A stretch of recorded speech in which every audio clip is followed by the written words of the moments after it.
বিসমিল্লাহির রহমানির রহিম। আলহামদুলিল্লাহ। আলহামদুলিল্লাহ, আমরা একটি নতুন সিরিজ শুরু করতে যাচ্ছি। সিরিজটার নাম হচ্ছে one bank special cadre officer. সম্প্রতি তাদের যে সার্কুলারটা ছিল এবং অলরেডি এটা অনলাইন টেস্ট হয়ে গেছে।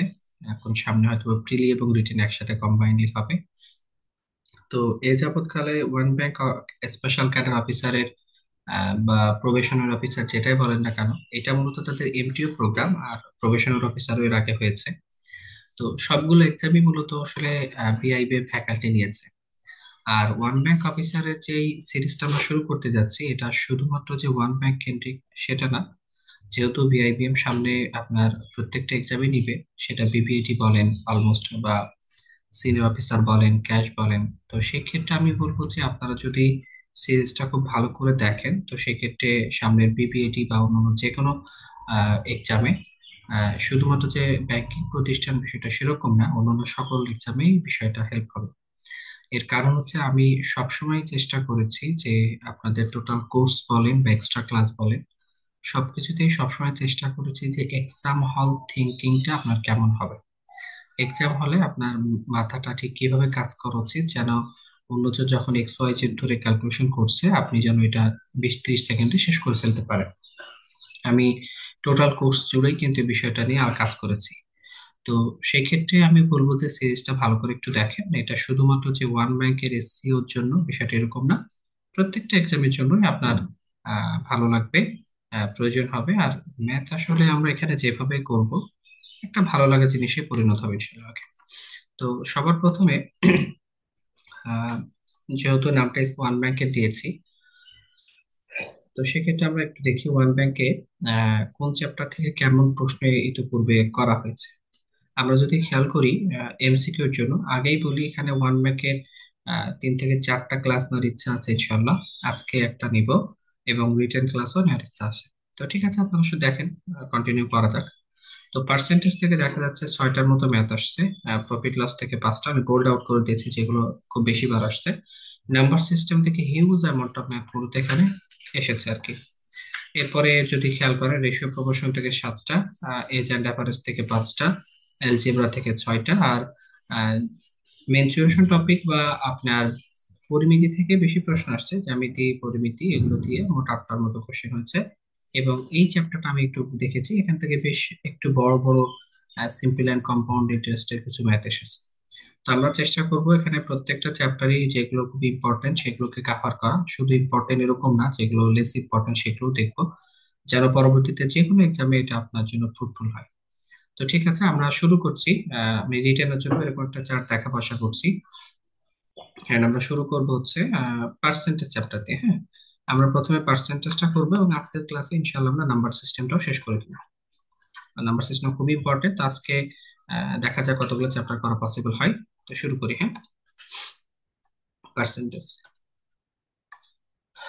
প্রথম যে প্রশ্নটা আগে একটু বলে নিচ্ছি, এই যে কোশ্চেন গুলো এখানে মেনশন করা আছে না, মানে যে প্রতিষ্ঠানে আসছে এগুলো মেনশন করা আছে না, এটা আমি সর্বনিম্ন সংখ্যকবার মেনশন করেছি, অর্থাৎ একবার দুইবার সর্বোচ্চ মেনশন করেছি, কিন্তু এই একই প্রশ্ন দেখাচ্ছে 6 থেকে 7বারও রিপিট হয়েছে। তো এই কোশ্চেন গুলো ভালো করে দেখ, আমি সব থেকে কম সংখ্যকবারই মেনশন করছি। হ্যাঁ, শুরু করি। The price of diesel increases by 50%. Find how much a percent a truck owner must reduce his consumption in order to maintain the same budget. এই টাইপের প্রশ্ন আপনাদের অনেক পরিচিত, এটা বাংলা ভাষণেও আসে। সিম্পলি কি বলা হয়, ওই যে তেলের দাম কিংবা চাউলের দাম এতটুকু বৃদ্ধি পেয়ে যায়, সো ব্যবহার কতটুকু হ্রাস করলে আপনার খরচ বৃদ্ধি পাবে না, সেটাই জানতে চেয়েছে। তো এই টাইপের প্রশ্ন আমার মনে হয় আমি অহরহ করিয়েছি, মানে অহরহ মানে কি, দেখা যাচ্ছে যে 10% কোশ্চেনে ছিল, দেখা যাচ্ছে এই টাইপের, মানে এত বারবার এই কোশ্চেন রিপিট হয়েছে। তো এটা আমরা অনেক ভাবে করতে পারি, অনেক ভাবে যদি চিন্তা করি। প্রথম আমি আপনার সুমানটা একটু দেখাই, খেয়াল করেন, তাকে বেসিকটা একটু বলি। যে একজন ট্রাক ড্রাইভার তিনি ডিজেল কিনেন, তাই না? তো প্রথমে সাপোজ একটা নির্দিষ্ট টাকা দিতেন, সেখানে একটা নির্দিষ্ট অ্যামাউন্ট অফ ডিজেল তিনি পেতেন। এখন যেহেতু আহ ডিজেলের দাম বৃদ্ধি পেয়েছে, তাকে যদি আগের পরিমাণ ডিজেলই পেতে হয়, তাহলে অবশ্যই তাকে কি করতে হবে, টাকার পরিমাণে বৃদ্ধি করতে হবে। কিন্তু ট্রাক ড্রাইভার কি করবেন না, টাকার পরিমাণটা বৃদ্ধি করবেন। সেক্ষেত্রে কি করবেন তিনি, ডিজেল ব্যবহারের পরিমাণটা কমিয়ে দিবেন। তো এখানে প্রশ্নটা ঠিক এভাবে বলা হয়, ওই ট্রাক ড্রাইভার কতটুকু ব্যবহার কমালে তার আগে যতটুকু টাকা ছিল, অর্থাৎ সাপোজ 100 টাকা আগে ছিল, এখনো 100 টাকা ইউজ করবে, কিন্তু খরচ ওই ডিজেল মানে ট্রাক ড্রাইভার কতটুকু কমাবে সেটা জানতে চেয়েছে। তো এটা আমাদের সব থেকে যে পপুলার মেথডটা ছিল আমাদের প্রাইস রেশিও এবং কোয়ান্টিটি রেশিওর কনসেপ্ট আর কি। তাহলে আমরা যদি খেয়াল করি প্রাইস রেশিওটা কি হয়েছে, দেখেন ডিজেলের দাম 50% বৃদ্ধি হয়েছে। এখন 50% মানে আমি কি জানি, 1/2 জানি। আমি জানি 50% যেটা পার্সেন্টেজের ভ্যালু ফ্র্যাকশনে, সেটা 1/2 কে রিপ্রেজেন্ট করে।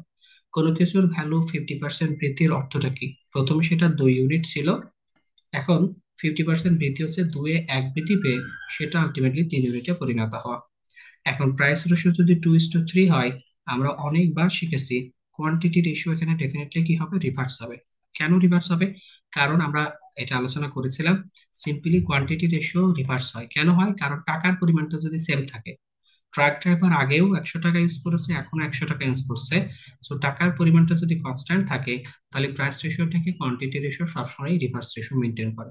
না থাকে কি, না থাকলে কি হয় সেটাও দেখেছি আমরা, তবে আমি আর একটা অ্যাপ্রোচে এগুলো দেখাবো। তাহলে আহ, যদি খেয়াল করি, আহ, একটু দেখেন যে প্রাইসের মানে ডিজেলের প্রাইস যখন 2 ইউনিট করে ছিল, প্রাইস যখন কম ছিল, আপনি কোয়ান্টিটি কি পরিমাণে কি বেশি পেয়েছেন? প্রাইস যখন বৃদ্ধি পেয়েছে, পরিমাণে কি পেয়েছেন বলেন তো, কম পেয়েছেন না? সহজ কথা, দাম যখনই বৃদ্ধি পাবে আপনি তো কম পরিমাণে পাবেন, তাই না? আর দাম যখন আহ, মানে দাম যখন কম ছিল বেশি পেয়েছেন, আর দাম যখন বৃদ্ধি পেয়েছে তখন কি কম পেয়েছেন? কতটুকু কম পেয়েছেন? 1 ইউনিট পরিমাণ কম পেয়েছেন না? আগে 3 ইউনিট পেতেন, এখন 2 ইউনিট পাচ্ছেন, অর্থাৎ 1 ইউনিট পরিমাণ কম পাচ্ছেন। কততে? 3-এ 1 ইউনিট পরিমাণ কম পাচ্ছেন। তো এটা যদি পার্সেন্টেজে চিন্তা করি, তাহলে 1/3 মানে আমরা জানি ইট ইজ নাথিং বাট 33.33%। তাহলে এটা আমাদের এই প্রশ্নের সঠিক উত্তর। তাহলে খেয়াল করলে দেখা যায় ওই ট্রাক ড্রাইভার এই ডিজেলের দাম 50% বৃদ্ধি পাওয়ার কারণে সে 30.33% যদি তার ব্যবহারটা হ্রাস করে, তাহলে সেক্ষেত্রে তার কোনো খরচ বৃদ্ধি পাবে না আর কি। তাহলে এটা একটা থিঙ্কিং স্টাইল। আমরা এটাকে আরেকভাবে চিন্তা করতে পারি, খেয়াল করেন। সাপোজ আমার প্রথম দিকে কত টাকা ছিল, 100 টাকা ছিল। ওকে, 50% যখনই আমাদের বৃদ্ধি হয়েছে, 50% যখনই বৃদ্ধি হয়েছে, সেটা কত টাকাতে দাঁড়িয়েছে, 150 টাকা দাঁড়িয়েছে। ফাইন। তো আপনাকে এখন কত টাকা কমাতে হবে? আপনার তো টাকার পরিমাণ কত, 100-তে আছে, তাই না? কিন্তু খরচ এখন কত বলেন তো, 150 না? তাহলে আলটিমেটলি 50 টাকা পরিমাণ আপনার কমানো উচিত। কততে কমানো উচিত? 150-এ কমানো উচিত। And I need to convert it in percentage. So আমরা যদি ক্যান্সেল আউট করি, it will also be 33.33%। So এইটা আমাদের অ্যানাদার অ্যাপ্রোচ, এটা আমাদের thinking style 2। Okay, what is the other approach, মানে থিঙ্কিং স্টাইল 3 কি? এটা মুছে দেবো? আচ্ছা, মুছে না দিই, এটা কেন করা যাবে, সময় নেবে না। দেখেন, একটা জিনিস আপনাকে বুঝতে হবে যে এক্সপেন্ডিচারটা কিভাবে হয়, এক্সপেন্ডিচারটা কিভাবে দাঁড়ায়। একটা জিনিসের কোনো প্রাইস থাকে এবং একটা কি হয়, কোয়ান্টিটি থাকে, সেটা মিলেই মূলত একটা এক্সপেন্ডিচার বা ব্যয় দাঁড়ায় আর কি। আপনার একটা জিনিসের দাম যদি 10 টাকা করে হয়, সেটা যদি 10 কেজি নেন, একটা জিনিসের দাম যদি 10 টাকা করে হয়, সেটা যদি 10 কেজি নেন, তাহলে এই টোটালটা মিলে কি বলেন তো, এক্সপেন্ডিচার 100 ইউনিট আসে। এখন একটা জিনিস বুঝতে হবে, এই টাকা যদি আপনাকে 100 ফিক্সড রাখতে হয়, সাপোজ ধরেন এইটার দাম বৃদ্ধি পেয়েছে, এটা কি, এটা হচ্ছে প্রাইস, এটা কি প্রাইস আর কি। টাকা যদি, এটার দাম যেহেতু বৃদ্ধি পেয়েছে, রিপিট, দাম বৃদ্ধি পেয়েছে মানে এইটার পরিমাণ, অর্থাৎ আপনার যে ব্যয়ের খরচটা সেটাও বৃদ্ধি করতে হবে, না হলে আপনি সম পরিমাণ কোয়ান্টিটি পাবেন না। এখন আপনি চিন্তা করছেন আপনার অর্থনৈতিক অবস্থা খারাপ, এই 100 টাকা বৃদ্ধি করবেন না, এটি এরকমই থাকবে, অর্থাৎ এইটার দাম যদিও বৃদ্ধি পেয়েছে কিন্তু আপনার 100 টাকার বেশি নাই, তাহলে ডেফিনেটলি কিউ বা কোয়ান্টিটি কি করতে হবে, হ্রাস করতে হবে। কিভাবে? এটা যেমন অনুপাতে বৃদ্ধি পাবে, এটা ঠিক সেমন অনুপাতে আমাদের হ্রাস করতে হবে। অ্যাজ এ রেজাল্ট এই দুটা গুণ করে আমাদের এই টাকাটা ব্যাক আসে। তো এটা মূলত এটা কনসেপ্ট, আমি একটু খেয়াল করে দেখেন। আজকে নাম্বার সিস্টেমে অনেকগুলো ম্যাথ আছে, একটু যারা ক্লাস দেখা শুরু করলেন একটু থাকবেন ইনশাল্লাহ, দেখবেন আসলে অনেক ভালো কিছু, অনেক কিছু জিনিস আল্লাহর মধ্যে শেখা যাচ্ছে। তো আমরা যদি খেয়াল করি, আমাদের প্রাইসটা কেমন, 50% বৃদ্ধি পেয়েছে। তো আমরা একটু আগেই বলেছি 50% বৃদ্ধির অর্থ হচ্ছে 2 থেকে বিষয়টা 3 ইউনিটে পরিণত হওয়া। ফাইন। কোয়ান্টিটিটা কি হবে? কোয়ান্টিটি হ্রাস করতে হবে, কেমন আমি জানি না, সাপোজ কি পরিমাণ রাখলাম। এবং খরচটা কত ছিল, খরচটা আগেও 1 ইউনিট পরিমাণ ছিল, এখনো 1 ইউনিট, এটা আমি ফ্রাকশন ধরে করছি বলে 1 নিলাম। আপনি যদি পার্সেন্টেজ করতে চান তাহলে এটা এখানে 100 নেবেন, আর এখান থেকে 50 থেকে 100 থেকে বৃদ্ধি বেশিটা 150 যে কনসেপ্ট আসে আর কি। তাহলে কিউ ইজ ইকাল টু এই 3/2 এর পাশে গেলে 2/3 আসবে। এখন একটা জিনিস খেয়াল করেন, 2/3 পার্সেন্টেজের কত? ডেফিনেটলি 66.67% মতো। 3/3, আচ্ছা এটা মুছে দিই, হ্যাঁ।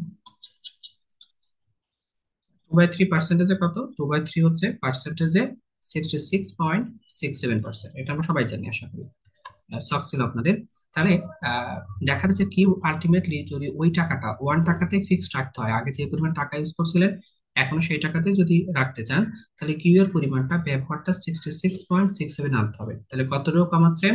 100 আপনি প্রথমে ব্যবহার করছিলেন, আর আপনি এখন ব্যবহার করছেন 66.67। দ্যাট মিনস আপনি আপনার যে ব্যবহারটা সেটা রিডিউস করছেন 33.33%। তাহলে এই প্রশ্নের উত্তর হতো 33.33। এখন প্রশ্ন হচ্ছে যে এটার অপশন কই? এটার অপশন নাই। সম্ভবত এটা ই অপশন ছিল, নান অফ দিস। সেটা মূলত হবে এই প্রশ্নের সঠিক উত্তর। ঠিক আছে, তো আলহামদুলিল্লাহ এটা আমাদের একটা প্রশ্ন গেল। আমরা নেক্সট কোশ্চেনে যাচ্ছি। আশা করি কোনো সমস্যা নাই, সমস্যা থাকলে বলিয়েন, হ্যাঁ। এই টাইপের প্রশ্ন তো আপনাদের প্রচুর করিয়েছি। আচ্ছা, অনেক বড় question. Of the total amount that Jill spent on a shopping trip, excluding taxes, she spent 50% on clothing, 20% on food, and 30% on other items. If Jill paid 4% tax on clothing, no tax on the food, and 8% tax on all other items, then the total tax that she paid was what percent of the total amount that she spent excluding taxes? ওকে, অনেক বড় question, but মোটামুটি যদি বুঝতে পারেন বিষয়টা সহজ।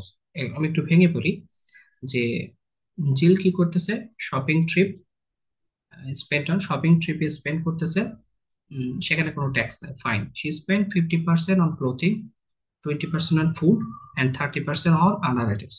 সে যদি 4%-এর মতো ট্যাক্স দেয় ক্লোথিং এ, খুব ইম্পর্টেন্ট, তাহলে এই যে ক্লোথিং এর যে মানটা সেটা আমার দরকার। 4%-এর মতো ট্যাক্স ক্লোথিং এ দিয়েছে, ফুডে কোনো ট্যাক্স দেয় নাই, এবং 8% ট্যাক্স দিয়েছে, এই যে 8% ট্যাক্স দিয়েছে আদার আইটেমস। এখন জানতে চাওয়া হয়েছে what percent of the total amount that she spend excluding taxes, অর্থাৎ এখানে ট্যাক্সের যে পরিমাণটা সেটা পার্সেন্টেজের ভাষায় কত সেটা আমাকে ফাইন্ড আউট করতে হবে। তো আমরা সবার প্রথমে টোটাল ট্যাক্সটা বের করে নিই, টোটাল ট্যাক্সটা ফাইন্ড আউট করি। এখন খেয়াল করেন, প্রথমত আমাদের সাপোজ মনে করেন আমাদের টোটাল 100 টাকার মতো সে স্পেন্ড করছে, এটা তো আমরা ধরে নিতেই পারি, তাই না? তো 100 টাকার ভিতরে 50 টাকায় দেখা যাচ্ছে সে ক্লোথিং স্পেন্ড করছে, ফাইন। 100 টাকার ভিতরে 50 টাকা সে ক্লোথিং স্পেন্ড করছে, এবং এই টাকার উপরে 4%-এর মতো সে ট্যাক্স দিয়েছে। আমরা কিন্তু টোটাল ট্যাক্স নিয়ে কাজ করতে চাই, ফাইন। এরপরে ফুড এসে কোনো ট্যাক্স দেয় নাই, তাহলে ফুড নিয়ে আমার চিন্তা করার দরকার নাই, no tax on the food, and 8% tax on all other items. তো 100 টাকা যদি টোটাল থাকতো, 50 টাকা যদি ক্লোথিং এ থাকে, 20 টাকা যদি ফুডে থাকে, 70 টাকা চলে গেছে, আর 30% বা 30 টাকা সে আদার আইটেমস এ খরচ করছে, এবং সেই ক্ষেত্রে সে ট্যাক্স দিয়েছে সিম্পল আমাদের 8%। তাহলে এটা সিম্পলি তার কি ট্যাক্সের পরিমাণটা। এখন জানতে চাইছে then the total tax that she paid was what percent of the total amount that she spent excluding taxes। তাহলে টোটাল যে অ্যামাউন্টটা ছিল সেটার তুলনায় টোটাল ট্যাক্সটা কত সেটা আমাকে ফাইন্ড আউট করতে হবে। তাহলে চিন্তা করা যায়, খেয়াল করেন যে 50-এর 4%, এটা আমরা খুব তাড়াতাড়ি কিভাবে বের করতে পারি। দেখেন, আমি শিখিয়েছিলাম যে কোনো কিছুর 1% মানে ডেসিমালটা 2 ঘর বামে আসে। তাহলে 50-এর 1% মানে ডেসিমাল 2 ঘর বামে আসার অর্থ হচ্ছে 0.50, তাই না? তাহলে 4% মানে 0.50 গুণিত 4, তাহলে 0.5 কে 4 দিয়ে গুণ করলে 2 আসবে, প্লাস 30-এর 8% বের করতে হবে। একই কনসেপ্ট নিব যে কোনো কিছুর 1% মানে ডেসিমালটা 2 ঘর বামে আসা, অর্থাৎ 30 থেকে 1% মানে 0.30, এটা 30-এর 1%। তাহলে 8 দিয়ে গুণ করলে 0.30 গুণিত 8 মানে 3 × 8 = 24, অর্থাৎ 2.4। তো দেখা যায় টোটাল ট্যাক্স অ্যামাউন্টটা কত? 4.4%, বা 4.4 টাকা যদি আপনি ধরেন, সেটা আমাদের টোটাল ট্যাক্স অ্যামাউন্ট। এখন এখান থেকে আমার রিকোয়ার্ড পার্সেন্টেজ খুঁজে বের করতে হবে। তাহলে এই 4.4 টাকা 100 টাকার কত পার্সেন্ট? তাহলে সিম্পলি বলা যায় দিস ইজ 4.4%। এটা আমাদের এই প্রশ্নের সঠিক উত্তর। অনেক বড় মানে কথাবার্তা আছে, কিন্তু মেইন কথাবার্তা এতটুকু।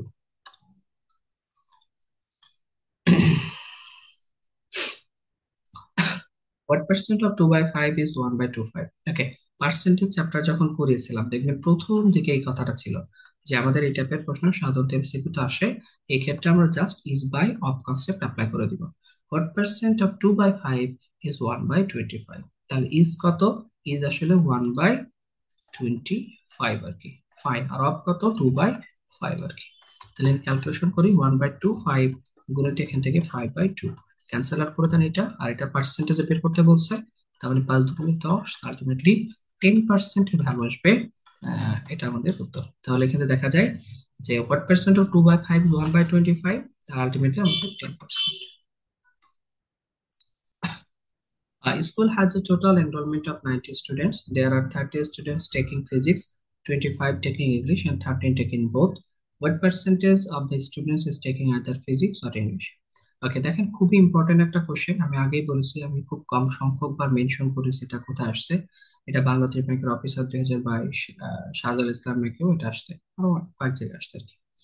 তো এটা, এই প্রশ্ন আমাদের ওভারল্যাপিং সেটের, আপনাদের যে ওভারল্যাপিং সেট করিয়েছি ওখানে দেখবেন আছে এই টাইপের কোশ্চেন। তো এটা আমরা কিভাবে করতে পারি, কি চেয়েছে, আইদার ফিজিক্স আর ইংলিশ। এটা আমরা গ্রিড মেথড দিয়ে করতে পারি। আমাদের যে কন্টিনজেন্সি টেবিল বা 2/2 গ্রিড মেথড আছে সেটা দিয়েও করতে পারি, আবার ডিরেক্ট যে ফর্মুলা আছে সেটা দিয়ে আমরা করতে পারি। তো আমি একটু দুই ভাবে দেখিয়ে দিচ্ছি, একটু মনে পড়ুক আপনাদের। সেটা হচ্ছে আইদার ফিজিক্স আর ইংলিশ। আমাদের ফর্মুলা আছে ডিরেক্ট কি, আমরা যদি খেয়াল করি আলহামদুলিল্লাহ, either physics or English, physics or English, ultimately ফর্মুলাটা কি, শুধু ফিজিক্স প্লাস এখান থেকে শুধু ইংলিশ মাইনাস আমাদের বোথ। তাহলে আলটিমেটলি এখানে বোথও লিখতে পারেন বা পি ইন্টারসেকশন ইউ লিখতে পারেন। তাহলে সিম্পলি ফিজিক্স কত, ফিজিক্স হচ্ছে 30, আর ইংলিশ হচ্ছে কত, ইংলিশ হচ্ছে কত 25, আর বোথ হচ্ছে যে 13। তাহলে 30 55, 55 থেকে 13 বিয়োগ করলে কত, 42। ফাইন। তাহলে দেখা যায় এটা মূলত তারা পার্সেন্টেজ হিসাব চেয়েছে। তাহলে পার্সেন্টেজ হিসাবটা কিভাবে হবে, আমাদের টোটাল স্টুডেন্ট কত, 90। এই 90-র ভিতরে আইদার ফিজিক্স আর ইংলিশ আমাদের 42, and I need to convert it in percentage। তাহলে এই শূন্য আর শূন্য ক্যান্সেল আউট করেন, 14 কে 3 দিয়ে 3 দিয়ে ক্যান্সেল আউট করলে 14, 3 দিয়ে ক্যান্সেল আউট করলে কত, 3। তাহলে 140/3 থাকে, 140/3। আচ্ছা, ফ্রাকশন আসবে 3×4 = 12, অর্থাৎ 4 দিয়ে অপশন আছে এরকম উত্তর। আমি কিন্তু টোটালটা ক্যালকুলেশন করবো না, আমি বুঝতেই পারছি 14 কে 3 দিয়ে ভাগ করলে 3×4 = 12, 4 দিয়ে আসবে। তাহলে অপশনটাকে আমি খুঁজবো, শুধু 4 কোনটা আছে, আমার বাদ বাকি ক্যালকুলেশন করার কোনো প্রয়োজন নাই। এটা হচ্ছে আমাদের একটা মেথড, বা এটা আমরা যেই ডিরেক্ট ফর্মুলা, এটা আসলে inclusion and exclusion rule of overlapping set, যে রুলটা ছিল সেটা অ্যাপ্লাই করে মূলত সমাধান করা। এখন যদি আমি গ্রিড মেথডটা দেখাই, একটু খেয়াল করেন। আমার মনে হয় এই এই চ্যাপ্টারের ম্যাথগুলো আপনাদের গ্রিডটাই সবচেয়ে বেশি পছন্দ, আমি যতদূর করেছি। গ্রিডটা কি খুব সহজে করা যায় ঝামেলা ছাড়া। তো আমরা কন্টিনিউয়াসলি একটা টেবিল নিব বা 2/2 গ্রিড নিয়ে নিব। হ্যাঁ, ফাইন। তো এটা কি, এটা হচ্ছে ফিজিক্স নিয়েছে, এটা হচ্ছে ফিজিক্স নাইনি, এটা ইংলিশ নিয়েছে, আর এটা ইংলিশ নাইনি। আর টোটালটা কত, টোটাল হচ্ছে 90। ফাইন, বলা আছে দেয়ার আর 30 স্টুডেন্টস টেকিং ফিজিক্স, তাহলে ফিজিক্স নিয়েছে 30, তাহলে ফিজিক্স 90 কত, 60। এরপরে 25 টেকিং ইংলিশ, ইংলিশ যদি 25 নাই তাহলে 65, 70, হ্যাঁ 65 যে ইংলিশ 9। এখন বলেছিলাম এই যে চারটা সেল আমাদের আছে, চারটা এমটি সেল আছে, if you have any cell of that four cell you will calculate all the cells. আপনার যদি একটা সেল থাকে চারটা সেলের মধ্যে, আপনি যে কোনো চারটা সেলই কমপ্লিট করতে পারবেন। এখন দেখেন বলা আছে যে 13 টেকিং ব্রোথ, তাহলে 13 যদি ব্রোথ নিয়ে থাকে, এটা ডেফিনেটলি 17, এটা ডেফিনেটলি কত, 48, আর এটা ডেফিনেটলি আমাদের কত, 12 আসবে। আপনাদের কিন্তু আমি অনেকবার এই শিখিয়েছি। এখন আমাদের যে লাগবে সেটা হচ্ছে আইদার ফিজিক্স অর ইংলিশ।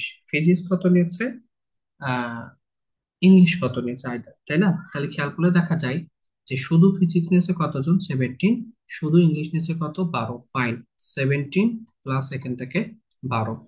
এবং একটা জিনিস মাথায় রাখবেন যে আইদার ফিজিক্স আর ইংলিশ মানে এর অর্থ হচ্ছে যে কোনো একটা নিয়েছে কমপক্ষে, আই রিপিট, এখানে তারা ইন্ডিকেট করে কমপক্ষে একটা নিয়েছে এরকম কতজন। তাহলে দেখা যায় এই যে 13 যেটা দেখতেছেন এর মধ্যেও কমপক্ষে একটা নিয়েছে। হ্যাঁ, তাহলে এক্ষেত্রে সিম্পলি 17 আর 13 হচ্ছে যে 30, 40, 42। তাহলে এই 42 সংখ্যক পাওয়া যাবে যারা আইটার ফিজিক্স আর English. Now I have to make it in percentage.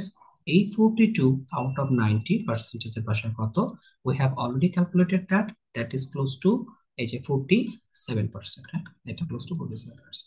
So this is our required answer. আচ্ছা, রেকর্ড হচ্ছে না হলে ইউটিউবে যারা দেখবে, এটাতে ইউটিউবে যাবে, তারা পাবে না। তারপরে আলহামদুলিল্লাহ, question number 5, a candidate had to appear in four subjects: Bengali, English, mathematics and science. Each subject carries 75 marks. The candidate secured 60% in both Bengali and English, 80% in mathematics and 70% in science. So what is the total number of marks which the candidate secured in all four subjects? Okay, কোশ্চেনগুলো একটু easy easy আছে। BIBM আসলে math question অত জটিল করে না। তবে number সিস্টেমের কিছু কোশ্চেন দেখলাম, ওগুলো দেখলাম বেশ ভালো স্ট্যান্ডার্ড কোশ্চেন করছে। তো ওগুলোতে গেলে আপনাদের হয়তো আশা করি আরো ভালো লাগবে। তো একজন ক্যান্ডিডেট আলটিমেটলি 4টা সাবজেক্ট পরীক্ষা দিয়েছে, নাম আছে এখানে। তো প্রত্যেক সাবজেক্টের মধ্যে 75 করে মার্ক আছে, ফাইন। তো the candidate shaker 60% in both Bengali and English, কি করতে হবে ওকে, টোটাল নাম্বার আছে, ফাইন। খেয়াল করেন, যেহেতু বাংলা এবং ইংলিশ এই দুইটাতে 60% নাম্বার পেয়েছে, তো প্রত্যেকটাতে 75 করে আছে, আমি দুইটা সাবজেক্টের মার্ক একবারে নিলাম কত, 150। এই 150-এ 60% পেয়েছে। বুঝছেন ঘটনা? কিছুই করি না আমি তো। আপনি চাইলে কি করতেন, যে বাংলা 75-এর 60% পেয়েছে, প্লাস ইংলিশের 75, মানে টোটাল মার্কস তো 75, এটা 60% পেয়েছে, এভাবে হিসাব করতে না। তো একটু 1 সেকেন্ড বাঁচানোর জন্য আসলে দুইটা মার্ক 150, টোটালটা 60% পেয়েছে ধরে নিলাম, ফাইন। এরপর কি হয়েছে, 80% ইন ম্যাথমেটিক্স, অর্থাৎ আচ্ছা, আর একটা কাজ একটু সহজে করা যায়, এটা একটু ঝামেলা না করে আর একটু সহজে করা যায়। সেটা কি, এই যে বাংলা ইংলিশে মোট কত, 150 মার্ক। এখন এটা তো কি হয়েছে, ক্যান্ডিডেট 60% পেয়েছে, 150-এর 60% পেয়েছে এবার। এখন 60% মানে ডিরেক্টলি আপনি লিখে দেবেন 3/5। কেন, আশা করি কোশ্চেন নাই। আপনাদের তো অনেকবার শিখেছি পার্সেন্টেজে যে ভ্যালুটা রিপ্রেজেন্ট করে সেটা ফ্রাকশনে কত, তাই না? এরপর যেটা হচ্ছে আমাদের 75 মার্ক কার আছে, ম্যাথে আছে, ম্যাথে 80% পেয়েছে, তাহলে 80% মানে আমরা কি জানি, 4/5 জানি, প্লাস এরপরে আরেকটা আছে কি, সায়েন্স আছে 75 মার্ক। এই 75-এর 70% মার্ক পেয়েছে, আর 70 মানে কি 7/10 করে পেয়েছে। তাহলে খেয়াল করে এখানে একটা ক্যান্সেল আউট করলে 30, দ্যাটস মিনস এখান থেকে 90 পাবো, প্লাস এখান থেকে তো ক্যান্সেল আউট হবে না। উম হ্যাঁ, ক্যান্সেল আউট হবে, এটা 15, তাহলে 4 15 কত, এখান থেকে 60 পাবো, প্লাস এটা ক্যান্সেল আউট হবে না, 5 দিয়ে কাটলে 2, এখানে 5 দিয়ে কাটলে কত, 15, 7 15 105, 105 কে 2 ভাগ করলে 52.5 থাকবে। তাহলে 150, 200, 202.5, তাহলে ওই ক্যান্ডিডেট টোটাল যে মার্ক পেয়েছে সেটা হচ্ছে 202.50। অর্থাৎ খেয়াল করে দেখা যায় বিআইবি একটি কোশ্চেন বড় করে, কিন্তু অত জটিল কিছু না, একটু খেয়াল করলে আলাদা মতে এগুলো হ্যান্ডেল করতে পারবে। If the length and width of a rectangular plot were increased by 20%, then what would be the percent increase in the area of the plot? ওকে, অনেকভাবে করা যাবে, অন্তত 4 থেকে 5টা প্রশ্ন করা সম্ভব। একটা রেক্টাঙ্গুলার প্লটের দৈর্ঘ্য এবং প্রস্থ দুইটা 20% বৃদ্ধি পেয়েছে, তাহলে এরিয়াটা কত বৃদ্ধি পাবে? সবারই কমন প্রশ্ন এটা, তাই না? এটা পারবেন এরকম মানুষ পাওয়াটা খুবই টাফ। তো খেয়াল করতে হবে, এটা সাকসেসিভ পার্সেন্টেজের কথা, পরপর ইনক্রিজ হয়েছে। আপনি যদি এটা মাল্টিপ্লাইং ফ্যাক্টর কনসেপ্ট করেন সেটা সম্ভব। আমরা জানি এরিয়াটা ডিটারমাইন্ড হয় লেন্থ এবং ব্রেথের গুণফল দিয়ে, ফাইন। সো দেখেন আমাদের 20% বলতে কি বোঝায়, 20%-এর ফ্র্যাকশনাল ভ্যালু হচ্ছে 1/5 আর কি। কোনো কিছু 20% বৃদ্ধির অর্থ হচ্ছে 5 থেকে সেটা 1 ইউনিট বৃদ্ধি পেয়ে 6 ইউনিটে পরিণত হয়। এটা কি বৃদ্ধি পেল, লেন্থ, ওকে। ব্রেথটাও কি হচ্ছে, ব্রেথটাও 20% বৃদ্ধি পেয়েছে, 5 থেকে 1 ইউনিট বৃদ্ধি পেয়ে 6 ইউনিটে পরিণত হয়েছে। এখন এটা দেখা যায় 36 ডিভাইডেড বাই কত, 25, অর্থাৎ 25-এ, মানে আগে যদি আমাদের বৃদ্ধির আগে যদি এরিয়াটা 25 হয়, এখন এরিয়াটা কত, 36। এখন উত্তর কিভাবে হবে, উত্তরটা আমাদের যেহেতু পার্সেন্টেজে চেয়েছে, আমরা চেষ্টা করবো এটাকে পার্সেন্টেজে কনভার্ট করা। তাহলে 25 দিয়ে 100-তে গুণ করতে চাইলে 4 25 100, আর 4 36 3 4 12, 4 24, মানে 144। তাহলে খেয়াল করে দেখা যায় এই যে দুটা ঘটনা হলো, লেন্থ এবং ব্রেথ দুইটা বৃদ্ধি পেল। তো এই ক্ষেত্রে 100 থেকে, অর্থাৎ পূর্ব এরিয়া যদি 100 হয়ে থাকে, লেন্থ এবং ব্রেথ বৃদ্ধির পরে এখন এরিয়াটা 144। দ্যাট মিনস আমাদের যে ইনক্রিজ আছে সেটা ইজ নাথিং বাট 44%। ঠিক আছে? আবার চাইলে ভাবে করতে পারেন এই জায়গা থেকে, যে আগের এরিয়াটা 25 ছিল, এখন 36, তাহলে এখন বৃদ্ধি পেয়েছে কতটুকু, 11 পরিমাণ বৃদ্ধি পেয়েছে। তো 11 বৃদ্ধি পেয়েছে কততে, 25-এ বৃদ্ধি পেয়েছে, কারণ 25টা পূর্বে ছিল। এটাকে আমরা 100-এ কনভার্ট করতে চাই, তাহলে খেয়াল করে দেখা যায় এখানে রেটটা 44%-এর মতো বৃদ্ধি হয়। তবে মাল্টিপ্লাম ফ্যাক্টর কনসেপ্ট অনুসারে এটা আমরা এখান থেকে মূলত করে ফেলতে পারি খুব ইজিলি আর কি। ঠিক আছে? তো এইটা খুব ইজি একটা ম্যাথ, যদি এগুলো বারবার আসে আমরা এমএ পেপারে করতে পারি। চাইলে এটাকে আপনি এসপিআর কনসেপ্ট দিয়েও করতে পারেন, যেহেতু এটা পর পর বা সাকসেসিভ পার্সেন্টেজের কথা উল্লেখ করা আছে। ফাইন, সাকসেসিভ পার্সেন্টেজ বলতে খেয়াল করেন, লেন্থ আমাদের কত 20, ব্রেথ অফ বৃত্ত বৃদ্ধি পেয়েছে 20, প্লাস 20 × 20 ডিভাইডেড বাই এখান থেকে 100। সো ক্যালকুলেট দেখা যায় এটা এটা ক্যান্সেল আউট হয়ে যায়, মানে 20,044%-এর মতো এখান থেকে ইনক্রিজ হয়। বুঝছি? এটা আমাদের এই প্রশ্নের উত্তর। আশা করি কোনো সমস্যা নয়, এগুলো common question. Okay, next chapter আমাদের number system, simplification and fraction. তো প্রথম যে প্রশ্নটা আমাদের আছে, if 10 to the power 50 minus 74 is written as an integer in base 10 notation, what is the sum? এটা সাম হবে, হ্যাঁ, what is the sum of the digits in that integer? ওকে, চমৎকার একটা প্রশ্ন। দেখেন, আপনাকে যদি শুধুমাত্র 10 to the power 50 ক্যালকুলেট করতে দিই, ওটা লিখতেও আমার মনে করেন যে 10 to the power 50 মানে কি, একের উপরে 50টা, শুধু মোট 51টা ডিজিট। তো এটা লিখতেও কিন্তু আমার একটা স্লাইড চলে যাবে অবস্থায়। তো সেখান থেকে আবার 74 বিয়োগ করতে বলছে। শুধু সেটাই না, 74 বিয়োগ করে যা থাকবে, আহ, যতগুলো ডিজিট থাকবে, they have asked you to find out the sum of the digits. ওখানে যতগুলো ডিজিট আছে, 10 to the power 50 থেকে 74 বিয়োগ করার পর যতগুলো ডিজিট থাকবে, সবগুলো ডিজিটের যোগফল বের করতে হবে। তো এত বড় একটা সংখ্যা তো হিউম্যান মাইন্ডে ক্যালকুলেট করাটা, তো তারা যেহেতু প্রশ্ন দিয়েছে এবং ক্যালকুলেটরও নাই, তার মানে এখানে কোনো একটা কাহিনী লুকিয়ে আছে ছোটখাটো। সেটা যদি আপনি ধরতে পারেন, তাহলে দেখা যাচ্ছে ম্যাথটা কিন্তু সহজে করা যায়। তো এটা 10 সেকেন্ডেও করা যায় ডেফিনেটলি, তবে আমি যদি একটু ডিটেলস আলোচনা করি, আপনাদের বুঝতে এটা সুবিধা হবে। হ্যাঁ, খেয়াল করেন, তারা আসলে টেনের পাওয়ার নিয়ে কাজ করতে বলছে। ওকে, আমরা একটু প্যাটার্ন দেখার চেষ্টা করি। তো সাপোজ ধরেন 10 স্কোয়ার নিলে, 10 স্কোয়ার নিলে কত পাবো? আচ্ছা, 10 স্কোয়ার, সাপোজ ধরেন 10 স্কোয়ার মাইনাস 74 নিব, সেটা নিলে কত পাবো? 100 থেকে 74 বিয়োগ করলে আমরা পাবো হচ্ছে 26। ফাইন। তারপর ধরেন 10 টু দি পাওয়ার কিউব নিলাম, সেখান থেকে আমরা 74 বিয়োগ করি, তাহলে 10 টু দি পাওয়ার কিউব মানে 1000, সেখান থেকে 74 বিয়োগ করলে 926। ফাইন। এরপরে 10 টু দি পাওয়ার 4 নেন, আমি একটু করে পাওয়ারটা বৃদ্ধি করে আমি প্যাটার্নটা খোঁজার চেষ্টা করবো যে আসলে কি প্যাটার্নে কি হচ্ছে। সো 10 টু দি পাওয়ার 4 থেকে যদি 74 বিয়োগ করি, তাহলে এখান থেকে 10 টু দি পাওয়ার 4 মানে 10,000 থেকে এটা বিয়োগ করলে আপনার 9,926। ওকে, এরপরে আপনি 10 টু দি পাওয়ার 5ও নেন, যদিও এত দূর পর্যন্তই হয়, তারপরেও করি। 10 টু দি পাওয়ার 5 মানে আসলে আলটিমেটলি আপনার 1 লক্ষ, তাই না? হ্যাঁ। তো 1 লক্ষ থেকে যখন আপনি 26টা বিয়োগ করবেন, তখন কত পাবেন? 99,926। 10 সেকেন্ডের কথা পরে বলছি, একটু খেয়াল করেন এখানে ঘটনাটা যেটা হয়েছে, যে প্রথম দিকে যখন আমাদের 10 এর পাওয়ার 2 ছিল, তখন এখানে কোনো নয় নাই, জাস্ট দুইটা ডিজিট। ভালো কথা, সুন্দর। এরপরে 10 এর পাওয়ার যখন 3 ছিল, তখনও আগে 26 ডিজিট আছে, নয় কি হয়েছে? একটা বৃদ্ধি পেয়েছে, একটা নয় আসছে। ভালো কথা। এরপরে 10 টু দি পাওয়ার 4 যখন হয়েছে, 26 স্টিল এক্সিস্ট, কিন্তু নয় কয়টা হয়েছে? দুইটা হয়েছে। এরপরে 10 টু দি পাওয়ার 5 যখন নিয়েছেন, 26 স্টিল এক্সিস্ট, বাট তিনটা নয় হয়েছে। এখন এখান থেকে কি একটা প্যাটার্ন বুঝতে পারেন? 10 এর পাওয়ার যতগুলো আছে, তার থেকে আহ, মানে ডিজিট ততগুলো হচ্ছে, এটা ঠিক কথা। 10 এর পাওয়ার যতগুলো আছে, তার থেকে দুই কম সংখ্যক নয় থাকছে। দেখেন, 10 এর পাওয়ার যখন 3, নয় কয়টা? একটা। 10 এর পাওয়ার যখন 4, নয় কয়টা? দুইটা। 10 এর পাওয়ার যখন 5, নয় কয়টা? তিনটা। তাহলে সিমিলারলি আমি যদি বলি যে 10 এর পাওয়ার যখন 50 থাকবে, তখন নয় কয়টা? দুইটা কম, তাহলে কয়টা নয় থাকবে? 48টা নয় থাকবে, তাই না? তখন বিষয়টা কেমন আসবে? এই যে এইভাবে হতে হতে হতে হতে হতে হতে আলটিমেটলি লাস্টে কত থাকবে? 26 থাকবে। অর্থাৎ এখানেও লাস্টে 26 থাকবে, বাট সামনে কি 48টা নয় থাকবে, তাই না? তো এখন প্রশ্ন আসলে কি জানতে চাইছে? জানতে চাও যে এই যে টোটাল ডিজিট গুলো ছিল, তাদের সামটা বের করতে হবে। কিভাবে করব? কয়টা নয় আছে? 48টা। তাহলে 48 গুণিত 9, আমি যদি একটু আলাদা জায়গায় লিখি সাম করে, তাহলে সামটা যদি খেয়াল করি এখান থেকে, যে সাম আলটিমেটলি কি হবে? এই যে বড় সংখ্যাটা দেখছেন, আমরা বুঝতে পারলাম এখানে আমাদের সংখ্যাটা আসলে এটা, অর্থাৎ লাস্টে 26 থাকবে, মানে 6 + 2, আর সামনে 48টা নয় থাকবে। এই 48টা নয়ের সাম হচ্ছে এইটা। তাহলে 48 × 9 কিভাবে ক্যালকুলেট করবেন? 48 × 9 আপনার জন্য ক্যালকুলেট করা কঠিন হলো, আপনি 50 × 9 করেন, তাহলে 50 × 9 মানে 5×9 = 45, মানে 450।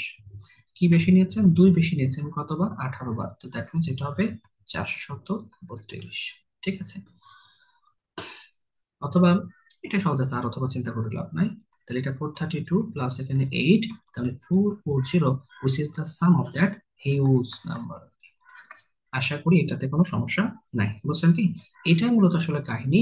এই জিনিসটা যখন আপনি বুঝে যাবেন, তখন সেটা 10^50 দিক আর 10^100 দিক, এটা আপনার জন্য ফ্যাক্ট না। আপনার জাস্ট দেখতে হবে আমাকে দুইটা, মানে যা পাওয়ার থাকবে তার থেকে দুইটা করে নয় কম থাকবে, এটাই। তাহলে একবারে চিন্তা করো যদি যেত, 10^50 মানে কি? 10^50 মানে একের উপরে, একের পরে 50টা শূন্য, মোট 51টা ডিজিট আর কি। একের পরে 50টা শূন্য। তো 50টা শূন্য লাস্টে কি আছে? শূন্য শূন্য আছে, সেখান থেকে কি বাদ যাবে? 74 বাদ যাবে না? তাহলে আলটিমেটলি কি থাকবে? 26 থাকবে। আর এই সামনে 48টা নয় থাকবে, তাহলে 48 গুণিত 9 প্লাস 2 প্লাস 6 হুইচ ইজ 440। এখন এই যে এটা এত সহজে বলে ফেললাম, এটা এক্সাম হলে আপনার এত সহজে মাথা আসতে চাইবে না স্বাভাবিকভাবেই। কারণ দেখলেই এটাকে দেওয়া হয়েছে আপনাকে কনফিউজ করার জন্য, যে এটা আপনি যেন ছেড়ে আসেন আর কি। এখন ম্যাক্সিমাম মানুষের মূলত প্রশ্নটা ছেড়ে আসবে। যখনই এই টাইপের প্রশ্ন দেখবেন, আপনার চিন্তা থাকবে দেয়ার ইজ সামথিং। আপনি যদি সময় থাকে, অবশ্যই চিন্তা করবেন ব্রেনটাকে অ্যাপ্রোচ করানো, যে কিভাবে কি হচ্ছে দেখার জন্য। ঠিক আছে, তো এটা একটা ইম্পর্টেন্ট প্রশ্ন। এই পরীক্ষা এই প্রশ্ন সামনে হয়তো ইনশাল্লাহ আবার আসবে, একটু খেয়াল রাখেন। আর না বুঝতে পারলে অবশ্যই অবশ্যই প্রশ্ন করিন। Okay, if the range of the six numbers 4, 3, 14, 7, 10 and x is 12, what is the difference between the greatest possible value of x and the least possible value of x? Okay, একটা জিনিস বোঝার চেষ্টা করেন। এই যে এখানে x আছে, x এর আমাদের গ্রেটেস্ট পসিবল ভ্যালু এবং লোয়েস্ট ভ্যালু ডিফারেন্সটা চেয়েছে। এখন এক্স এর তার মানে কি দুই রকম ভ্যালু হতে পারে। সেই ভ্যালু থেকে সব থেকে বড় থেকে ছোটটা বিয়োগ করে যে উত্তর হবে সেটা যাচ্ছে। এখন দেখেন একটা জিনিস বুঝতে হবে, যে the range of the numbers, এই নাম্বারের রেঞ্জটা দেওয়া আছে কত? 12। খেয়াল করছেন? এই যে যতগুলো নাম্বার, দুইটা চারটা ছয়টা, ছয়টা নাম্বার আছে, ছয়টা মানে রেঞ্জ কত আছে? 12 আছে। আচ্ছা, একটা জিনিস খেয়াল করেন, রেঞ্জ মানে কি? আপনার তো জানা উচিত এখান থেকে, এটা ছোটবেলায় পড়ছেন হয়তোবা, যে রেঞ্জ জিনিসটা কি? Range means the difference between the largest and the smallest number. I repeat, range means largest নাম্বারের সাথে স্মলেস্ট নাম্বারের যে বিয়োগফল, সেটা হচ্ছে আমাদের রেঞ্জ। এখন খেয়াল করেন, এটার রেঞ্জ কত দেওয়া আছে? 12 দেওয়া আছে। আমার কি দরকার? এক্স এখানে কি হতে পারে? লার্জেস্ট হতে পারে, আবার লোয়েস্ট হতে পারে, অর্থাৎ এগুলো সবগুলো থেকে বড় হতে পারে, আবার কি কমও হতে পারে। তো সেই ক্ষেত্রে আমি যদি চিন্তা করি, রেঞ্জ আমাদের বলা আছে এখানে 12 আর কি। ধরে নিলাম এই ক্ষেত্রে এক্স যদি লার্জেস্ট হয়, মানে লার্জেস্ট নাম্বারকে আমরা, লার্জেস্ট কে যদি এক্স যদি লার্জেস্ট হয়, সেখানে কতটুকু ভ্যালু আছে সেটা দেখবো। তাহলে এক্স মাইনাস স্মলস কত? এই টোটাল ভ্যালুর মধ্যে আমাদের এক্স মাইনাস হচ্ছে 3। তাহলে খেয়াল করে দেখা যায় x is equal to 12 plus 3 মানে কত? 15। অর্থাৎ এই ক্ষেত্রে দেখা যায় যদি এক্স লার্জেস্টের ভূমিকা পালন করে, তাহলে সেই ক্ষেত্রে তার ভ্যালু 15 হতে পারে। ফাইন, তাহলে গ্রেটেস্ট ভ্যালু বা লার্জেস্ট ভ্যালু পেয়ে গেলাম মাইনাস। সিমিলারলি এক্স এর আমরা লোয়েস্ট ভ্যালুটা বের করবো। যদি এক্স এর লার্জেস্ট ভ্যালু বের করতে চাই, তাহলে কি করলাম? সব থেকে স্মলেস্ট ভ্যালুটা পুট ডাউন দিলে আমাদের এখান থেকে এক্স এর লার্জেস্ট ভ্যালু বের হলো। এখন যদি আমরা রেঞ্জ করতে চাই, রেঞ্জ কত? 12, তাই না? হ্যাঁ, 12। সেক্ষেত্রে লার্জেস্ট এবং স্মলেস্ট, তাই না? তাহলে লার্জেস্ট ভ্যালুটা কত? লার্জেস্ট এখান থেকে অপশন থেকে কত? 14। এটা লার্জেস্ট যখন পুট ডাউন দিব, তখন সেখান থেকে আমাদের এক্স এর স্মলেস্ট ভ্যালু আসবে। I repeat, smallest value put down দিলে যেহেতু রেঞ্জ দেওয়া আছে, লার্জেস্ট বের হবে। অ্যান্ড ডেফিনেটলি লার্জেস্ট দেওয়া থাকলে রেঞ্জ দেওয়া আছে, তাই স্মলেস্টটা বের হবে। তাহলে এখানে খেয়াল করলে দেখা যায় 12 থেকে 14 মানে এখানে কত? 2। তাহলে এক্স এর স্মলেস্ট ভ্যালু কত হতে পারে? এক্ষেত্রে 2 হতে পারে, আর লার্জেস্ট কত হতে পারে? 15 হতে পারে। তাহলে 15 থেকে 2 বিয়োগ করলে এই যে 13 আসে, এই 13 ডেফিনেটলি তাদের ডিফারেন্স রাখবে, অর্থাৎ এক্স এর গ্রেটেস্ট এবং লোয়েস্ট ভ্যালু আমাদের কত? 13 আসে। বুঝছেন ঘটনাটা? সহজ একটা বিষয়। জাস্ট এক্স এর এখানে কি হতে পারে? হাইয়েস্ট ভ্যালু হতে পারে, লোয়েস্ট ভ্যালু হতে পারে। এখন এই দুইটা ডিফারেন্স চেয়েছে, এবং তারা মূলত এই রেঞ্জটা দিয়েছে, সেটা হচ্ছে 12। তাহলে এই রেঞ্জটাকে ইউজ করে আমরা এক্স এর একবার হাইয়েস্ট ভ্যালু এবং এক্স এর একবার লোয়েস্ট ভ্যালু ফাইন্ড আউট করে এটা বিয়োগ করে দিলে হয়ে যায়। ওকে, আচ্ছা, চ্যাপ্টার নাম কি ছিল? সিম্পলিফিকেশন। তো এখন যে প্রশ্নটা আসছে সেটা আমাদের বলা যায় কিছুটা সিম্পলিফিকেশন, যে রুট ওভার 4.8 গুণ 10^9 is closest in value to what. আবারও একই কথা দেখেন, এত বড় ভ্যালুটাকে রুট করবেন, সবচেয়ে বড় কথা তাকে 10⁹ মানে একের পরে 9টা শূন্য, এটাকে গুণ করে রুট করা, তো চারটাখানি বিষয় না কিন্তু, তাই না? তো তার মানে এখানে কিছু কাহিনী আছে, এটাকে আপনাকে একটু সিম্পলিফাই করা লাগবে। এবং সেটা কিন্তু তার এক্সাক্ট ভ্যালু চায় না, just they are asking you to find out the closest value of that. আমরা শুধু ক্লোজেস্ট ভ্যালুটা চাচ্ছি। আচ্ছা, তো এইটা আমরা দুই ভাবে করতে পারবো, অবশ্যই চিন্তা করা যায়, একটু খেয়াল করেন। অ্যাপ্রোচ ওয়ান যদি চিন্তা করি, আমি দুই ভাবে দেখাচ্ছি। এটা যদি তাকাই, সেটা হচ্ছে 4.8 গুণ 10⁹ এখন 4.8 এর রুট ওভার ভ্যালুটা আপনার কাছে পাওয়াটা টাফ। 4.8 এ শুধু 4.8 এর রুট ওভার ভ্যালু আপনার জন্য পাওয়া টাফ। কিন্তু আপনি যদি 48 নিয়ে নেন, ওইটাকে রুট করলে কিন্তু পেয়ে যাবেন, কারণ 7×7 = 49। যেহেতু ক্লোজেস্ট ভ্যালু বের করতে বলছে, তাহলে 48 মানে 7-এর একটু কম ভ্যালু আসবে, তাই না? এটা তো আমি চাইলে বলতে পারি। আর যেহেতু 48 নিলেন, নিচে কি করবো, 10 দিয়ে ভাগ করে দিব। আর এখানে কত থাকবে, 10⁹ থাকবে, ফাইন। এখন একটা জিনিস খেয়াল করেন যে এইটা আর এটা ক্যান্সেল আউট করে কত আসবে, 10⁸ আসবে, তাই না? 10⁸ আসবে। তো 48 আমরা কি এভাবে বলতে পারি যে 48 গুণিত রুট ওভার দিয়ে 10⁸। 48 মানে কি বলা যায়, 7×7 = 49, তাহলে 6.9 এর কাছাকাছি একটা ভ্যালু আসবে। আপনার এক্সাক্ট ভ্যালু নিয়ে চিন্তা করার দরকার নাই, কারণ শুধু ক্লোজেস্ট ভ্যালু দরকার। আর 10⁸ কে কি বলা যায়, দেখেন 10⁸ মানে কি, রুট ওভার থাকার কারণে সেটা 1/2 আছে, তাহলে এটা ক্যান্সেল করলে 4। তাহলে 10⁸ মানে 10⁴ কে বোঝায়। আর 10⁴ মানে একের পরে চারটা শূন্য মানে 10,000। 4 5। তাহলে খেয়াল করেন, এটা 69,000-এর কাছাকাছি একটা ভ্যালু আসবে। এখন তারা জাস্ট ক্লোজেস্ট ভ্যালু চেয়েছে, তার মানে এটা অনেক বড় ভ্যালু। এটা প্রায় 2 লক্ষর কাছাকাছি, এই যে 70,000। এটা আমাদের এই প্রশ্নের সঠিক উত্তর, তাহলে এইটা আমাদের simplification. Okay, can you find another method? Definitely খোঁজা যায়, সেটা একটু লেন্থি হবে, তারপরেও বলি যে আমাদের যে 4.8টা আছে, 4.8 কে আপনার রুট ওভার করা আপনার জন্য একটু কঠিন আর কি। তো আমরা কি করবো, 4.8 না ধরে এটা আমরা 5 ধরে নিব। 4.8 না ধরে আমরা এটাকে 5 ধরে নিব, ফাইন। হ্যাঁ, তো এই যে 5 ধরে নিব, এখন 5 এর কি রুট ওভার আপনি মানটা জানেন 2.2। এখন যদি প্রশ্ন করেন 2.2 কেন, তাহলে কিন্তু বিপদ। আমি কিন্তু একটা প্যাটার্ন মুখস্থ রাখতে বলছিলাম যে রুট ওভার 4 মানে 2, এন্ড রুট ওভার 5 মানে এটা 2.2, রুট ওভার 6 মানে 2.4, রুট ওভার 7 মানে 2.6। এটা কিন্তু সবই অ্যাপ্রক্সিমেটলি।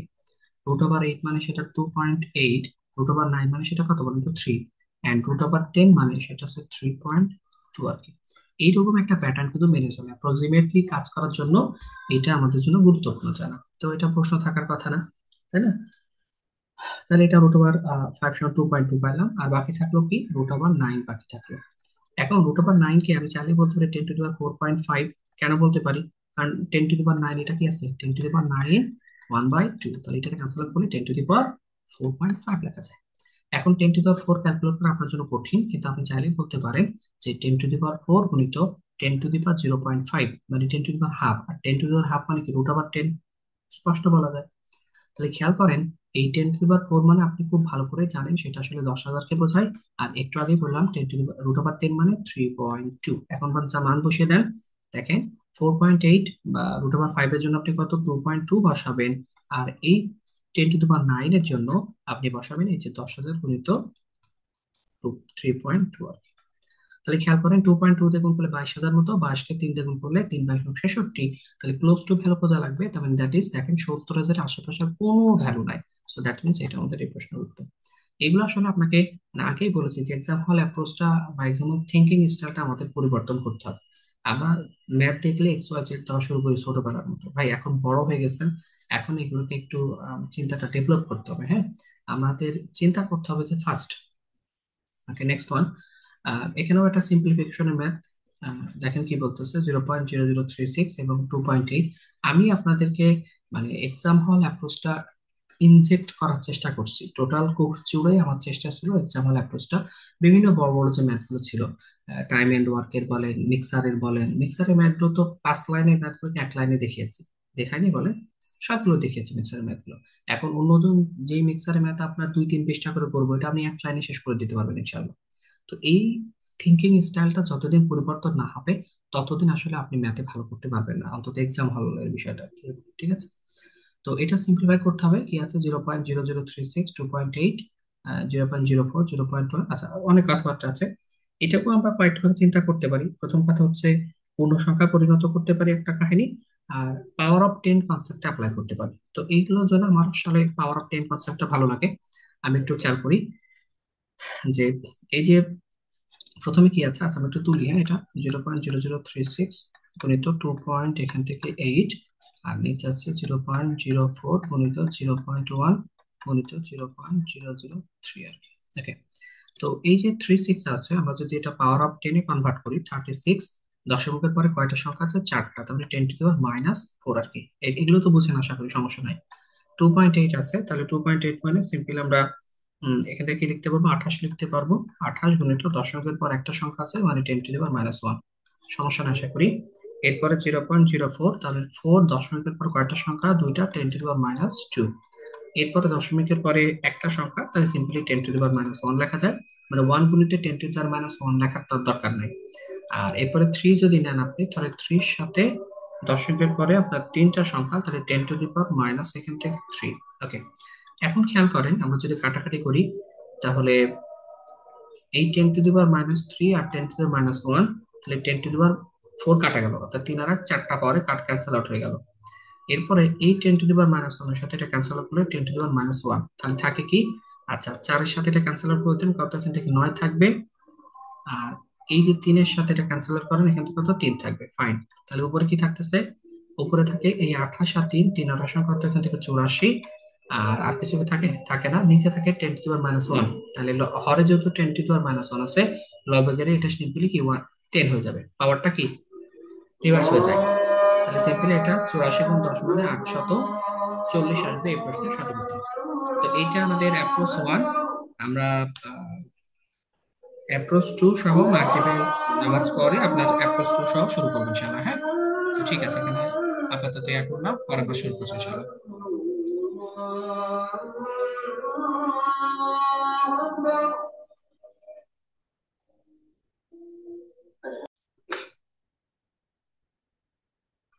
তো আলহামদুলিল্লাহ আমরা শুরু করি।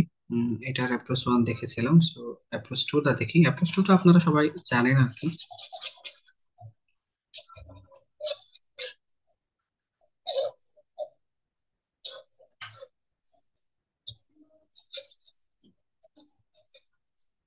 Okay, তো অ্যাপ্রোচ 2তে আমরা এটা সিম্পলিফাই করবো, জাস্ট সিম্পলিফাই করতে পারি যে আমাদের উপরে হাতে কত 0.0036 আছে, তাই না? তো এগুলো যেহেতু সবই ফ্র্যাকশন আছে, আমরা সবগুলোকে পূর্ণ সংখ্যাতে পরিণত করবো। 36 নিলাম, তাহলে সাথে একবারে করে ফেলি, তাহলে কত এখানে 28 নিব। আর তার মানে এখানে 36 নেওয়ার অর্থ হচ্ছে চারটা শূন্য, তাই না? তাহলে এখান থেকে সিম্পলি, আর 28-এর জন্য আমরা নিব হচ্ছে, যেহেতু 28-এ পরিণত করেছি, 10 নিব, তাই না? ওকে, ফাইন। এরপরে খেয়াল কর, নিচে ছিল 4, 1 আর 3। তাহলে আমরা যদি এটা 4 নিই, তাহলে উপরে আমার কত না লাগছে, ডেফিনেটলি এখান থেকে 100 না লাগছে। মানে পূর্ণ সংখ্যা পরিণত করার জন্য, মানে যততে গুণ করছি তততে আবার ভাগ করে দিচ্ছে আর কি, যেটা আমরা সবাই পারি, আশা করি এটা তো সমস্যা থাকার কথা না। এরপরে কত নিবো, 0.1 মানে 1, 3, তাহলে 3 মানে এখান থেকে চারটা শূন্য, তাহলে এখান থেকে আমাদের আবার চারটা না তিনটা শূন্য, তাই না? তাহলে এখান থেকে 1000 তে গুণ করে দেবো। আশা করি কোনো ভুল টুল যায় না আর কি, ভুল টুল বা বিপদ। তাহলে এইটা তিনটা শূন্য, আর এইটার তিনটা শূন্য কাটা, এরপরে এইটার একটা শূন্য, কত 10 আসে। 4 আর 3 4 12, আর 3 12 কত 36। তাহলে আমাদের উপরে থাকে 84 গুণিত 10, তাহলে আলটিমেটলি 840 আসে এই প্রশ্নের উত্তর। তাহলে 840 হবে এটা। আশা করি কারোর কোনো সমস্যা নাই। এগুলো তো আসলে কমন বিষয়, এগুলো আশা করি আপনার সবাই পারেন।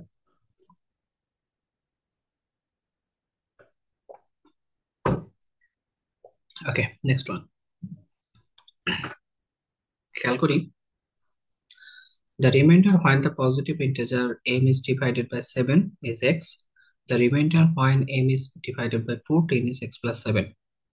So which one of the following could be m equal? একটা সহজ কথা হচ্ছে, আচ্ছা sorry, positive integer M is divided, তাহলে এম কে আপনি ভাগ করবেন, প্রথম থেকে 7 দিয়ে ভাগ করবেন, এবং সেই ক্ষেত্রে আপনার ভাগশেষ আসবে, রিমাইন্ডার আসবে কত, এক্স। এরপরে এম কে যখন আপনি 14 দিয়ে ভাগ করবেন, সেই ক্ষেত্রে আপনার রিমাইন্ডার আসবে কত, এক্স প্লাস 7।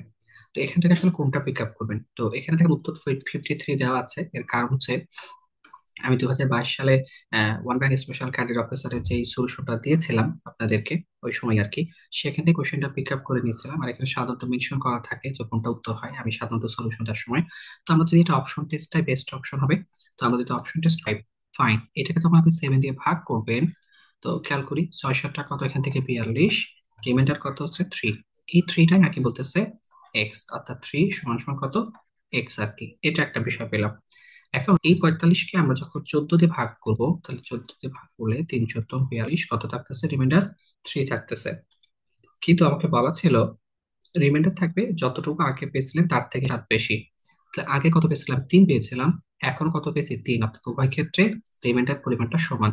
তাহলে আমরা যেটা চুজ করেছি সেটা অবশ্যই খেয়াল করেন, আমরা কত দিয়ে ভাগ করব, 7 দিয়ে ভাগ করব। তাহলে 7 দিয়ে ভাগ করলে 7 7টা ডেফিনেটলি 49, রিমাইন্ডার কত, 4 করি।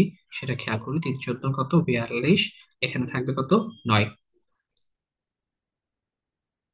ভুল করলাম কি কোথাও?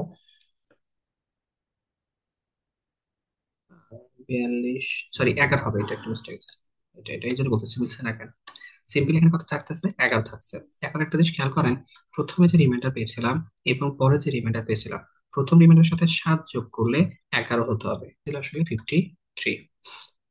Next one, if d is equal to 2.0453 and d star ব্যস্টিক যাই বলেন is the decimal obtained by rounding d to the nearest hundred, what is the value of d star minus d? ওকে, প্রথম কথা আসলে এটা একটা সহজ কথা হচ্ছে, আমাদের ডি কে দেওয়া আছে, খেয়াল করেন 2.0453। ওকে, অ্যান্ড এই যে ডি স্টার্ট আসছে সেটা গঠন হবে কি থেকে, এইটা থেকেই মূলত ডি স্টারটা গঠন হবে। কিভাবে হবে, obtain by rounding D to the nearest hundred. এই অংশটাকে কি করতে হবে, রাউন্ড শেপ করতে হবে বা রাউন্ডিং করতে হবে। ওই যে আমরা করতাম না যে 3 সংখ্যার পরে গেলে আপনার হচ্ছে যে 5-এর বেশি হলে 5 6 7 হলে একটা যোগ করিয়া করে ফেলতাম। তো সেটা আর কি সিম্পলি। তো খেয়াল করে 2.04 আছে, তো এই দুইটা সংখ্যার পরে থ্রি যে 3 নম্বর যে ডিজিট আছে সেটা কত, 5। আমরা রাউন্ডিংটা কখন করতাম, 3 নম্বর ডিজিটটা যদি 5 হয় কিংবা 5-এর বেশি হয়, তাহলে এখানে এক যোগ করে দিতাম। তাহলে সিম্পলি কি বলা যায়, এই ডি স্টার ইজিক্যাল টু বলা যায় 2 পয়েন্ট, যেহেতু 3 নম্বর এই ডিজিটটা 5 আছে, so আমি বলতেই পারি 2.04 জায়গায় এক যোগ করে 2.05 দিয়ে দিব। ঠিক আছে, এক ডি স্টার থেকে ডি বিয়োগ করার তো 2.0453। ঠান্ডা লাগছে তো, একটু কথা বলতে কষ্ট হচ্ছে। তাহলে এখন এটা আমরা জাস্ট বিয়োগ করে দিব। 2.05 মানে 0 0 আছে, তাহলে পাশে 3 থেকে 10 গেলে কত, 7 আসবে। হাতে থাকবে এখানে 4, তাহলে আলটিমেটলি কিন্তু 0 স্টার মাইনাস টি, যেটা সেটা হচ্ছে 0.0047 আসবে। তাহলে কিন্তু অপশন থেকে একটাও মিলতেছে না, তাহলে অপশন হবে এটা আর কি। এমনিতে আমাদের মাইনাস অপশন আসবে না, কেন আসবে না, কারণ খেয়াল করেন ডি স্টার থেকে ডি বিয়োগ করছেন, তো ডি থেকে কিন্তু ডি স্টারটা বড় হবে। কেন বড় হবে, কারণ এই যে রাউন্ডিং করতেছেন 2.0453, এখান থেকে এক যোগ করে কি বেশি করতেছেন না, তার কোনো সুযোগ নাই। আর এটাও আসছে না, তাহলে অপশন হবে D. If the numbers 17 by 24, 1 by 2, 3 by 8, and 3 by 4, and 9 by 16 were ordered greatest to least turkey, the middle number of the resulting sequence would be what? Okay, আমাদের এখানে 5টা নাম্বার দেওয়া আছে, 5টা নাম্বারের ভিতর থেকে জাস্ট মিডল নাম্বারটাকে ফাইন্ড আউট করতে হবে, এটা হচ্ছে কথা। তো এবং এটা আমাদের অবশ্যই বড় থেকে ছোট এরকম ভাবে সাজিয়ে নিতে হবে। তাহলে এই যে অপশন গুলো আছে, আমরা সবার প্রথমে চেষ্টা করবো বড় থেকে ছোট ফর্মে নিয়ে আসার জন্য। তো এটা সহজে তুলনা করার জন্য আমাদের নাম্বারগুলো কি কি আছে একটু খেয়াল করি। এরপর আছে কত, 3/8, এরপর আছে কত, 3/4, এরপর আছে 9/16। এখন হাইয়েস্ট টু লোয়েস্ট আকারে সাজিয়ে আমাদের মিডল মোস্ট ভ্যালু কোনটা আসে সেটা ফাইন্ড আউট করতে হবে। তো এটার তুলনা করার জন্য আমরা একটা কাজ করতে পারি। এই টাইপের ম্যাথ গুলো যখন আমরা তুলনা করার চেষ্টা করব, তখন ডিনোমিনেটর বা হরের মানটা সব জায়গায় সেম করে নিব।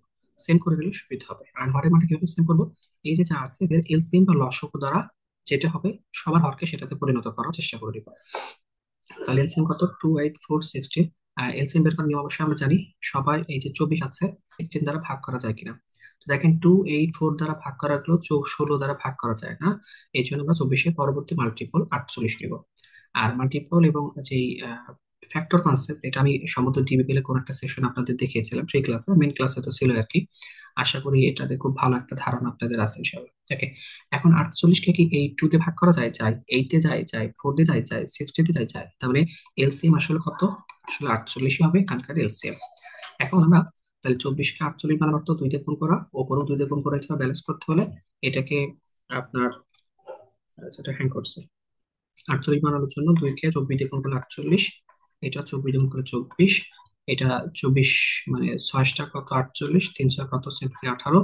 এরপরে এটা সিক্স, এবং লাস্টে 3 ষোলো 48, অর্থাৎ উপরে গুণ করলে 27 আর নিচে কত 48। এখন তাহলে একটা জিনিস খেয়াল করেন, সব থেকে বড় হচ্ছে কোনটা? সব থেকে বড় হচ্ছে এই যে 36/48। এরপর আসতেছে এইটা, তাহলে আমরা সাজিয়ে নিই একবারে। আচ্ছা, 36/48 এর জন্য কোনটা? 3/4 এর জন্য, তাহলে 3/4 হচ্ছে প্রথম। তাহলে সিম্পলি 17 এখান থেকে 24। এন্ড থার্ড যেটা চিন্তা করছি সেটা কত? সেটা হচ্ছে আমাদের এই যে এটার জন্য, এটা কত কোনটার জন্য ছিল? 9/, হ্যাঁ 9/16 জন্য ছিল, তাই না? হ্যাঁ 9/16 জন্য। এখন আমি কিন্তু পরের দুইটা খুঁজতে যাব না। কেন যাব না? কারণ হচ্ছে আমার তো মিডিল মোস্ট ভ্যালু বের করা লাগবে, তাই না? মাঝেরটা বের করা লাগবে। তাহলে এই পাঁচটা যত নাম্বার, এই পাশে দুইটা আছে আর এই পাশে দুইটা, মোট চারটা। তাহলে এইটা ডেফিনেটলি 5 নম্বরটা হবে, অর্থাৎ 3 নম্বরটাই মূলত আমাদের 5 নম্বরটা আসবে, মানে 3 নম্বরটাই মূলত আসলে আমাদের মিডিল মোস্ট ভ্যালু হবে, তাই না? পাঁচটা সংখ্যার মধ্যে। তাহলে আমি বাদ বাকি দুইটা খুঁজে সময় নষ্ট করতে যাব না। আমাদের অপশন হচ্ছে এটা আর কি, এই প্রশ্নের সঠিক উত্তর। A boy was asked to multiply a number by 7 by 8. Instead, he divided the number by 7 by 8 and got result 15 by 14, more than what he should have got if he had multiplied the number by 7 by 8. The number is what? Okay. চমৎকার একটা প্রশ্ন, এবং পরীক্ষা আসার মতো একটা প্রশ্ন। এবং এই টাইপের প্রশ্ন পরীক্ষা অনেকবার আসছে। এবং আপনাদের ব্যাচে এটা সম্ভবত ইকুয়েশন চ্যাপ্টার কোন একটা চ্যাপ্টারে ছিল আমার যতদূর মনে পড়ে। তো এই প্রশ্ন আবার আসবে, এই টাইপের প্রশ্ন খুবই কমন। মানে একজনকে একটা নাম্বার দিয়ে গুণ করতে বলা হবে, সে ভুল করে, আমরা যেটা করি পরীক্ষায় বা অনেক সময়, আর একটা নাম্বার দিয়ে গুণ করবে। তো সেক্ষেত্রে যা রেজাল্ট পাওয়ার কথা ছিল তার থেকে হেরফের হবে রেজাল্টটা। তো ওই যে হেরফের হবে সেটাও এখানে বলা আছে, I have to find out the number. এটা হচ্ছে কথা।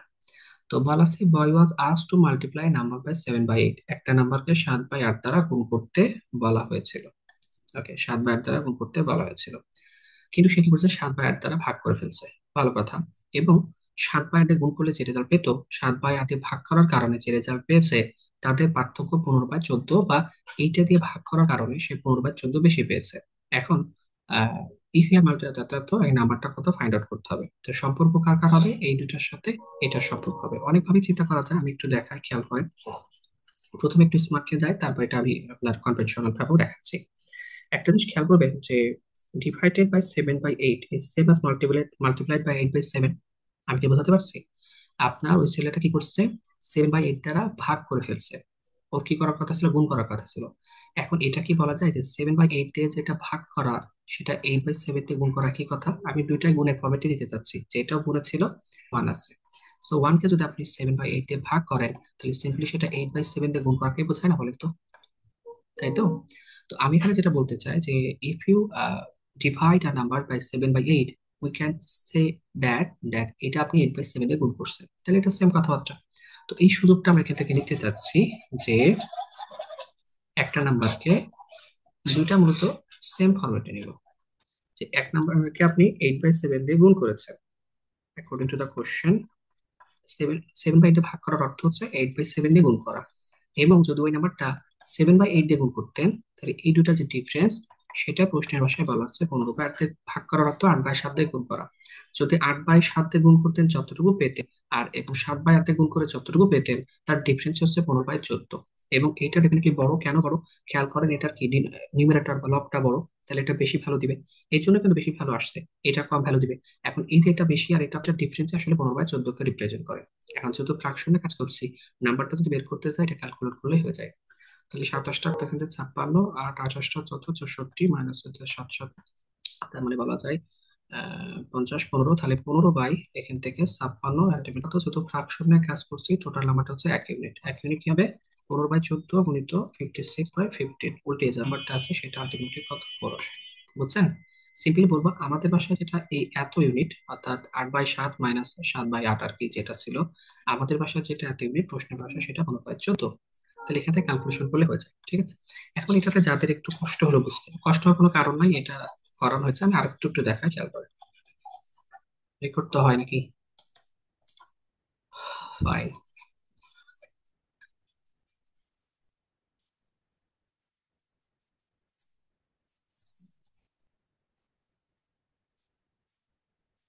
এটা আসলে একবারে মোছা গেলে ভালো হতো, জানি না যে কোনো অপশন আছে কিনা একবারে মোছার আর কি। তো আমরা এটাকে একটু একটু ধরে ধরে বোঝাই আপনাদের, হ্যাঁ। এক্স ধরে বোঝালে আপনাদের আর একটু সুবিধা হতে পারে। সেটা হচ্ছে, মনে করেন একটা নাম্বার কত, এক্স, ঠিক আছে। তো এক্স নাম্বারকে আপনি দুইটা ঘটানো হচ্ছে, নাম্বারটা কত, মনে করেন নাম্বারটা এক্স। এখন এক্স নাম্বারটাকে আপনি কি করছেন, ভাগ করছেন, এক্স কে কত দিয়ে ভাগ করছেন, 7/8 দিয়ে ভাগ করছেন, তাই না? তো এক্স বিকে 7/8 দিয়ে ভাগ বাই 8 দিয়ে গুণ করতেন, যতটুকু পেতেন এই রেজাল্টটা কি হবে, যতটুকু পেতেন তার থেকে আরো 15/14 বেশি পাই, ভাগ করছেন তখন একটু বেশি পাচ্ছেন। কতটুকু বেশি, এক্স কে যখনই 7/8 দ্বারা গুণ করতাম তার থেকে 15/14 বেশি। নাও we can solve that and you will get x is equal to 4, what we have already পেয়েছি। বুঝছে ঘটনাটা? যেটা আমরা অলরেডি ক্যালকুলেশন করছি সেটা আমাদের x is equal to 4, so the required number we have calculated from the previous calculation, that is 4. ওকে, আশা করি এটাতে কোনো সমস্যা আলোর মধ্যে নাই। Next, suppose x is equal to 1 by 3y, y is equal to 2 by 3r, and r is equal to 3 by 4s. What would be the value of y as fraction of s? Okay, সহজ কথা, শুধুমাত্র আপনার y এবং s এর সম্পর্কটা দেখাতে হবে, তাহলে হয়ে যাবে। তাহলে দেখেন এখানে y is equal to কত বলা আছে, 2 by 3, এখান থেকে সিম্পলি r বলা আছে, আর r is equal to বলা আছে, দেখেন 2 by 3 থাকলো, আর r is equal to cancel out করা যায়, এটা ক্যান্সেল আউট করলে 2, so we have 1 by 2 of s, that means সম্পর্ক হচ্ছে y কে আমরা রিপ্রেজেন্ট করব এস এর হাফ অংশ আকারে, তাহলে y কে এস এর হাফ অংশ আকারে রিপ্রেজেন্ট, অপশন এ আসবে। Next question, how many 1 by 4s are there in 47 পূর্ণ 1 by 2 আর কি, যাই হোক 47 হাফ হবে। আচ্ছা, উম, সহজ কথা, এই অংশের ভিতরে কতগুলো 1/4 আছে, বা একদম আপনি এভাবে চিন্তা করতে পারেন যে 47 গুলো কত, 94, 94 95, তাই না? 95/2 কতগুলো 1/4 আছে, তাহলে ক্যালকুলেশন করলে 95/2 গুণিত এখান থেকে 90, তাহলে এখানে 190টার মতো আপনার এরকম আছে, ঠিক আছে? আচ্ছা, আজকে এই পর্যন্তই রাখি, এর বেশি না করাই আপাতত। প্রফিট লস চ্যাপ্টারটা তো করাতে চেয়েছিলাম। আচ্ছা, আজকে এই পর্যন্তই রাখি ইনশাল্লাহ। পরবর্তী দিন আমাদের যে প্রফিট লস সহ অন্যান্য চ্যাপ্টার গুলো আছে সেগুলো আমরা এখান থেকে কভার কভার করব। তাহলে আজকে আমরা কি কি কভার করলাম, আজকে আমরা এখান থেকে একটা আলোচনা করলাম, সেটা হচ্ছে নাম্বার সিস্টেমের একটা আলোচনা আমাদের হয়ে গেল, এবং পার্সেন্টেজের একটা আলোচনা হয়ে গেল। এরপরের দিন আমরা ইনশাআল্লাহ প্রফিট লস ডিসকাউন্ট শুরু করব, এবং বাদ বাকি যতগুলো চ্যাপ্টার আছে অলজেব্রা সহ আর কি, সিম্পল কম্পাউন্ড ইন্টারেস্টের বেশ ইম্পর্টেন্ট কিছু ম্যাথ আছে, সেটা দিয়ে ইনশাআল্লাহ আমরা দেখা যাক কত দূর করা যায়। আচ্ছা, এখন বলি যে আগে বলেছি যে this class is not only based on one bank special cadre officer, এটা শুধু স্পেশাল ক্যাডার অফিসারের জন্য না। আমি আপনাদেরকে ম্যাথটা দেখানোর চেষ্টা করেছি যে আমাদের এক্সাম হল থেকে স্টাইলটা কেমন হওয়া উচিত, তাই না? তো সেটা সামনে অনেক পরীক্ষা আছে, বিসিএস আছে, বিবিএটি আছে, সামনে পেট্রো বাংলা সার্কুলার পাবেন রোজার মধ্যে, এরপরে চলমান বছরে হয়তো বা মানে 2025 সালে অনেক সার্কুলার ইনশাল্লাহ আসবে। তো সবকিছু মিলে আমি চেষ্টা করেছি ম্যাথটাকে অন্তত অন্তত মানে ভালো লাগা যায় এরকম ভাবে আলোচনা করা আর কি। তো এটা এখানে শেষ করলাম, আজকের ক্লাসটা এখানে শেষ করছি। হালকা একটু কথা বলে নিই, আহ, যেটা বলা দরকার, আপনারা অনেকেই প্রশ্ন করেন কোন কোর্স রানিং কিনা, ডেফিনেটলি একটা কোর্স রানিং, সেটা কত, 5th ব্যাচ। আমি বছরে একটা মাত্র ব্যাচ পড়াই। আমার এরকম কোনো ব্যাচ নাই যে 22 সাল ভিত্তিক ব্যাংকের জন্য বা 23 সাল ভিত্তিক ব্যাংকের জন্য, কিংবা পেট্রো বাংলার জন্য, কিংবা দুদকের জন্য। আমি বছরে একটা মাত্র ব্যাচ পড়িয়ে থাকি, এবং দেশের প্রেক্ষাপটে যতগুলো চাকরির পরীক্ষা হয়ে থাকে ইনক্লুডিং ঢাকা ইউনিভার্সিটির এমবি আইবি টেস্ট, আইবিএমবি আর কি, সবগুলোকে মূলত এটা কাভার করার মতো করে ডিজাইন করা আছে। তো আপনি যদি অ্যাডমিট হতে চান ডেফিনেটলি আমাকে ইনবক্স করতে পারেন। কোর্সে কি কি আছে, কোর্সে আসলে কোর্সটা অলমোস্ট শেষের দিকে, 99% শেষ। 120টার মতো ক্লাস অলরেডি হয়ে গেছে, আর 4 থেকে 5টার মতো ক্লাস হবে সর্বোচ্চ, বেশি হবে না। ক্লাসগুলো সিরিয়ালি আপলোড করা আছে গ্রুপে আপনার, এগুলো সারা জীবন থাকবে ইনক্লুডিং পিডিএফ, সবগুলো পিডিএফ এখানে আছে, সেটাও পাবেন। প্রত্যেকটা পিডিএফ অনেকগুলো সেকশন থাকে, আগে বলেছি আমি সবার প্রথমে জেনারেল ডিসকাশন আলোচনা করি, এরপরে আপনার রিসেন্ট একটা সেকশন থাকে, এরপরে আপনার কি থাকে, রিটেন একটা সেকশন থাকে। 3%-এর মতো রিটেন বিষয়টাও এখান থেকে কাভার হয়ে যায়। কারণ হচ্ছে যে প্রত্যেকটা চ্যাপ্টারে তো রিটেন অংশ আছে, সাথে রিসেন্ট অংশের মধ্যেও মূলত একটা রিটেন পার্ট থাকে অনেক সময়।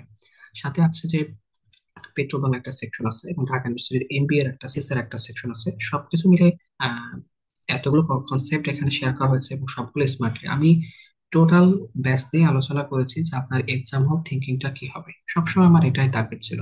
আপনি ম্যাথ পারেন ডেফিনেটলি, আপনি ম্যাথে যে এত খারাপ সেটাও না, আপনি ম্যাথ পারেন, কিন্তু দেখা যাচ্ছে এক্সাম হলে আপনার চিন্তাটা যেভাবে করা উচিত ছিল, আপনার থিঙ্কিং স্টাইলটা যেমন হওয়া উচিত ছিল সেটা হয় নাই, যার কারণে দেখা যাচ্ছে ম্যাথটা হয়তো বা আপনি শেষ করে আসতে পারেন নাই, কিংবা সলভ করতে পারেন নাই। বিষয়টা এরকম না, আমরা কিন্তু অনেকেই ম্যাথ পাই, কিন্তু এক্সামের স্টাইল, তার থিঙ্কিং স্টাইলটা কেমন হবে সেটা আমাদের নাই। তো আমি টোটাল কোর্স জুড়েই মূলত এই থিঙ্কিং স্টাইলটা ডেভেলপ করার চেষ্টা করেছি, আহ, আলহামদুলিল্লাহ। আর সেই ক্ষেত্রে আপনার একটা মেসেঞ্জার সাপোর্ট গ্রুপ আছে, আমাদের প্রত্যেকটা ব্যাচে সাধারণত থাকে। এবং এই মেসেঞ্জার সাপোর্ট গ্রুপের একটা ভালো বিষয় হচ্ছে, আপনার যে ব্যাচে ম্যাথকে বেশি প্রাধান্য দেওয়া হবে ডেফিনেটলি। আপনার যদি কোনো সমস্যা হয়, কারণ কোর্সটা তো শেষ হয়ে যাচ্ছে, রেকর্ড হবে। এরপরে হতে পারে রিটেন, যে কোনো রিটেন, সমস্যা নাই, কিংবা জিআরই, জিম্যাট, স্যাট, যে কোনো ওয়েবসাইট যাই হোক না কেন, অন্য 10টা বই করতে গেলেও আপনার যদি কোনো সমস্যা হয়, আপনি গ্রুপে জানাবেন, দেখা যাচ্ছে এখান থেকে একটা সুন্দর আলোচনা আসে আর কি। তো সেই ক্ষেত্রে একটা পূর্ণাঙ্গ সাপোর্ট আপনি সবসময় পাবেন, এতটুকু বলা যায়। আর ব্যাচের ক্ষেত্রে এটা আপাতত ফিফথ ব্যাচ চলছে। সহসায় খুব দ্রুত আমি আর সিক্স ব্যাচ, মানে প্রিলি ব্যাচ আনবো না। প্রিলি ব্যাচ আগামী বছরের জুলাই মাসের দিকে ইনশাল্লাহ আসতে পারে, এর আগে আনবো না। কারণ এখানে যে পরিমাণ কোর্স আমি দিয়েছি, আলহামদুলিল্লাহ, দেশের প্রেক্ষাপটে যে চাকরির পরীক্ষা হয়, কেউ যদি সুন্দর করে 2 বা 3 বার এই কোর্সে ম্যাথ গুলো, আমি যত ম্যাথ করিয়েছি সব যদি সুন্দর করে করে, এবং কারো যদি সমস্যা থাকে মেসেঞ্জার সাপোর্ট গ্রুপে যদি শেয়ার করে, তার একটা ম্যাথের পূর্ণাঙ্গ এক্সাম হল স্টাইল প্রিপারেশন হয়ে যাবে, এতটুকু অন্তত বলাই যায়, কোনো সন্দেহ নাই। আজকে এখানে যে ম্যাথ করিয়েছি অনেকগুলো আপনাদের ব্যাচেও কিন্তু ছিল, বিষয়টা এরকম। তো প্রিলি ব্যাচ আনবো না, তবে একটা পূর্ণাঙ্গ রিটেন ব্যাচ আনার ইচ্ছা আছে, অনেকের রিকোয়েস্ট আছে।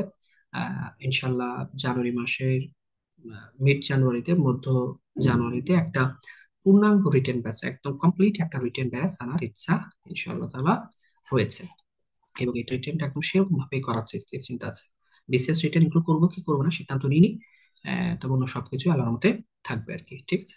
এবং একটা কথা বলে রাখি, যারা এই ফিফথ ব্যাচে থাকবে তারা অবশ্যই এই সিক্স ব্যাচে একটা ছাড় পাবে আর কি, রিটেন ব্যাচে ছাড় পাবেন। অথবা যারা রিটেন ব্যাচে অ্যাডমিট হবেন, তারা ফিফথ ব্যাচে একটা ছাড় পাবেন আর কি। তো ঠিক আছে, আমরা ক্লাস এখানে শেষ করছি, আলহামদুলিল্লাহ।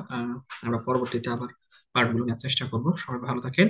আচ্ছা, জুলাই বানান ভুল করছি না, এটা আমার হয় খালি আর কি, জুলাই বানান সম্ভবত এরকম, তাই না? শেষ করলাম, সবাই ভালো থাকেন।